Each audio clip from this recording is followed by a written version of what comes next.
Hey everyone, Mike Burke here with InsideRealEstatePhotography.com, and in this video we're going to compare the footage from my Sony a7S III versus my iPhone and see which one we think looks better.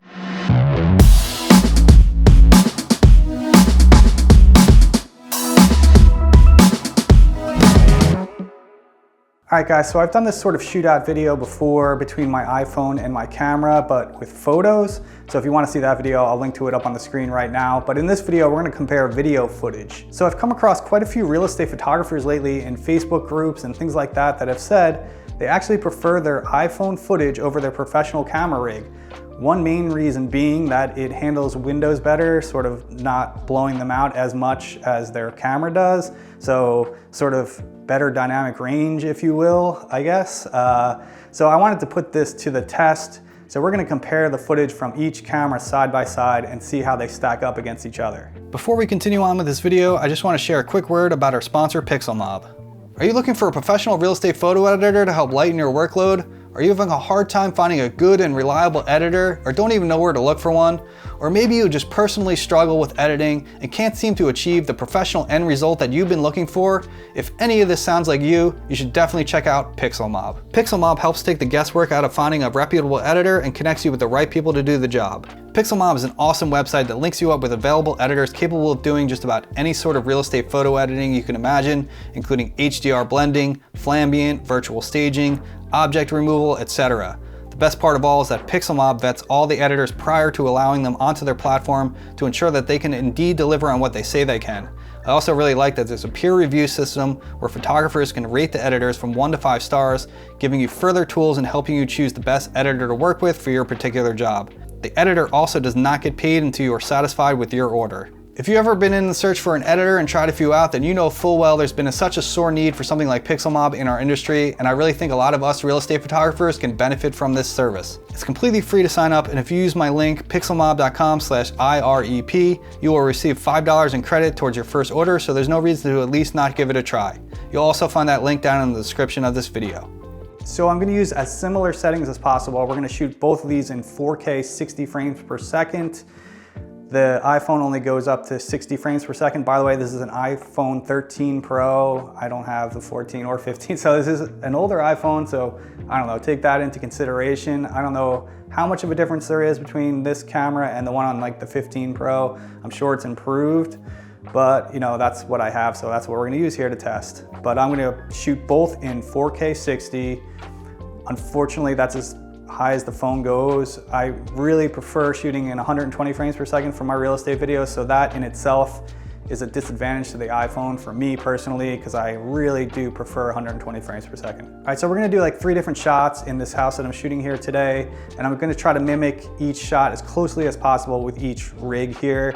And then, like I said, I'm gonna play each clip back for you, A and B, kind of straight out of camera, see which one you think is better, vote on that.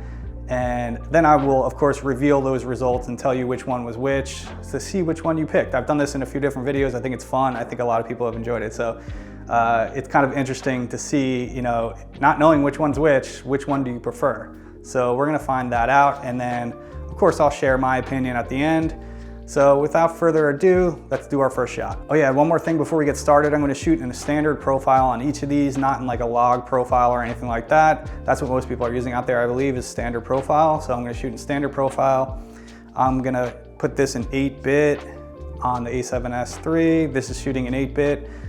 There is some ways to shoot in 10-bit on the phone, but I'm not even gonna get into that. Using the DJI Mimo app that comes with the DJI Osmo mobile gimbal, there's no way to shoot in 10-bit, but there is ways to do it. I don't know how legit it is, but anyway, I'm not gonna get too technical here. So just 8-bit, standard profile, trying to be as apples to apples here as I can. So, all right, let's dive into it. All right, so the first shot I'm gonna do is just sort of entering this kitchen to this eat-in area here. There's some windows back there behind the camera.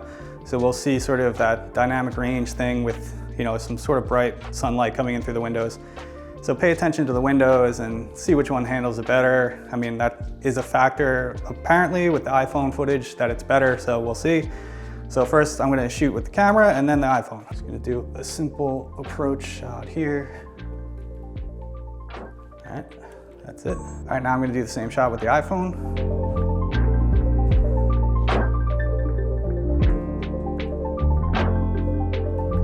All right, so now I'm gonna play these clips back for you, not necessarily in the order that I shot them, of course, so you don't know which camera's which, and you can see which one that you think looks better.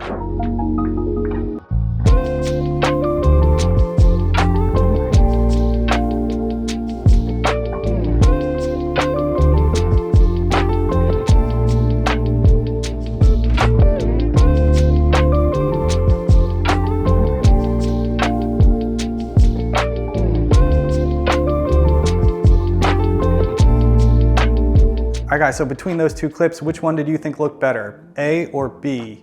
Of course, after you vote and go through this video, please let me know in the comments, what you found, which one did you lean towards after we do these 3 different clips, and tell me which one won for you and why you thought it looked better. So please definitely comment, I wanna know your thoughts. All right, so for that first clip, clip B was the A7S III and clip A was the iPhone. Which one did you pick?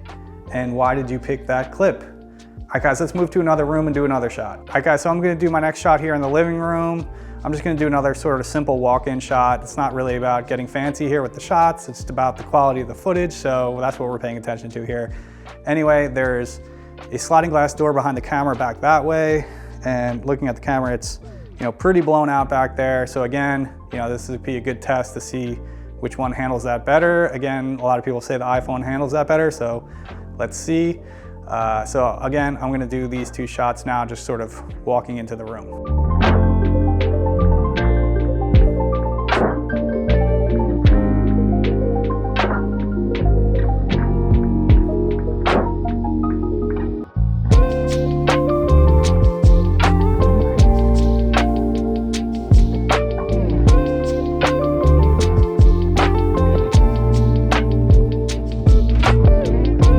All right guys, so out of those 2 clips, which one do you think looked better, clip A or clip B? Please leave a comment down below, let me know. All right, so again in this set, the A7S III was clip B and the iPhone was clip A. Were you surprised with this result? Which one did you pick? Please let me know your thoughts. All right, so last shot we're gonna do here is in the bedroom. Again, similar situation here. We got windows against the back wall, so bright light coming in there. We can see how the cameras handle that.